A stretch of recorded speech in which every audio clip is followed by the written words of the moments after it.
Halo teman-teman, saya Putri Anggarani Saprioniu dengan NIM 221214024 akan membahas tema besar kedua tentang agama dan tubuh dengan tokoh yang saya amati yaitu Meira Anastasia sebagai kreator dari Imperfect, film dan buku judulnya Imperfect.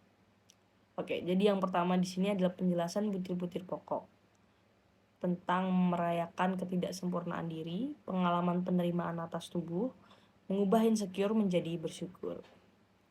Di sini saya akan menceritakan tentang pergaulatan batin saya dalam menerima kekurangan diri saya dan melihat itu sebagai sebuah suatu keunikan yang diberikan Tuhan terhadap saya.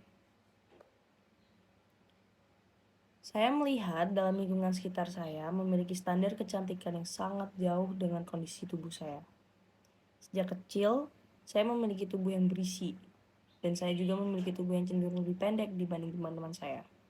Banyak orang yang berkata bahwa saya harus kurus untuk menjadi cantik. Kalau saya sedikit lebih tinggi, akan banyak pria yang melirik saya. Banyak pula yang berkata bahwa saya harus diet agar terlihat lebih menarik. Dan masih banyak lagi perkataan orang sekitar yang membuat saya menjadi melihat bahwa wah, ternyata aku seburuk itu di mata orang lain. Saya pernah berada di fase di mana saya ingin diterima oleh orang lain. Diet ketat hingga menyiksa diri saya dengan tidak makan nasi dan berolahraga hingga saya jatuh sakit. Namun, ketika saya mencapai berat badan yang saya inginkan, saya tetap merasa tidak puas dan masih terus memandang diri saya tidak menarik. Saya juga sempat merasa bahwa saya tidak pantas untuk dicintai karena saya memiliki tubuh yang tidak sempurna. Dan pemikiran itu saya tanamkan di diri saya selama bertahun-tahun. Hingga pada suatu hari, Meira Anastasia ini merilis bukunya yang berjudul Imperfect.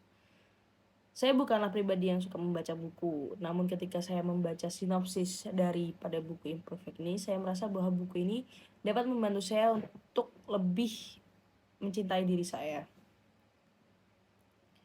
Meira Anastasia dalam bukunya mengajak wanita untuk berani menerima ketidaksempurnaan diri. Hingga pada akhir bukunya, saya menyadari bahwa saya itu berharga. Saya cantik tanpa perlu menyiksa diri saya seperti ini. Saya cantik dengan tubuh saya yang berisi. Saya menarik dengan tinggi badan saya yang mungil. Saya cantik dengan rambut yang saya potong cepat. Saya cantik untuk diri saya sendiri, bukan untuk orang lain. Selanjutnya, ada ungkapan eksplisit yang dapat dikutip. Dalam bukunya, Meira Anastasia mengatakan bahwa I'm imperfect and I'm okay with it. Yang berarti tidak apa-apa jika saya tidak sempurna. Saya tetap berharga.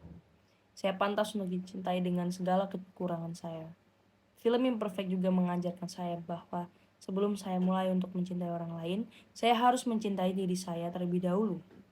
Ketika saya mulai belajar menerima semua ketidaksempurnaan yang ada dalam diri saya dan mulai berdamai dengan semua rasa insecure yang saya miliki, saya lebih bahagia dengan kehidupan yang saya miliki. Salah satu tokoh penguat rasa bersyukur adalah Nick Vujicic, seorang difabel yang terlahir tanpa kaki dan tangan. Beliau pernah berkata, kekuatan dari perkataan positifmu dapat menyelamatkan orang lain. Saya menyadari bahwa pemikiran positif yang saya tanamkan dalam diri saya akan membawa kebahagiaan dalam diri saya yang dapat dirasakan oleh orang-orang sekitar juga. Penerimaan diri saya terhadap segala yang ada pada tubuh saya dapat menciptakan perubahan yang signifikan dalam hidup saya. Saya merasa lebih ringan dalam setiap langkah yang saya jalani. Dan saya merasa lebih lega karena saya sudah bisa menerima diri saya sendiri. Di samping itu juga saya berterima kasih pada Tuhan yang telah memberikan anggota tubuh yang lengkap kepada saya. Mulai dari ujung kepala hingga ujung kaki, rambut yang indah, mata yang ya lengkap dan sehat, walaupun saya harus memakai kacamata dengan minus, terus hidung yang bisa digunakan untuk bernafas, terus bisa punya telinga yang untuk mendengarkan orang-orang sekitar juga. Ya, kurang lebihnya seperti itu. Hanya karena pada akhirnya hanya saya yang dapat menguatkan diri saya sendiri dan membawa saya pada kebahagiaan yang saya inginkan. Jadi kayak cuma saya yang bisa menguatin diri saya sendiri terus bikin diri sendiri bahagia gitu. Selanjutnya ada uraian pembaharuan diri. Berdasarkan film dan bacaan yang setelah saya lihat, saya menyadari bahwa segala bentuk kekurangan dalam diri saya dapat dijadikan sebuah motivasi untuk terus melangkah dalam hidup saya. Saya tidak perlu menjadi sempurna untuk merasa bahagia, cukup dengan menerima bahwa saya beruntung dapat lahir dengan tubuh yang lengkap dan memiliki otak yang cerdas. Saya menyadari bahwa jika terus berfokus pada kekurangan diri yang saya miliki, saya tidak akan pernah menyadari kelebihan yang saya miliki.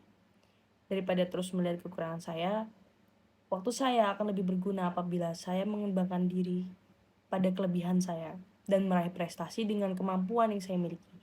Dengan begitu, saya dapat memberikan dampak yang lebih baik kepada orang-orang sekitar saya, terutama pada diri saya sendiri. Mencintai diri sendiri dapat membuat saya merasa lebih bahagia, dan saya akan terus berusaha untuk bersyukur. Sekian, saya Putri Anggarani Septihanyu, pamit. Terima kasih.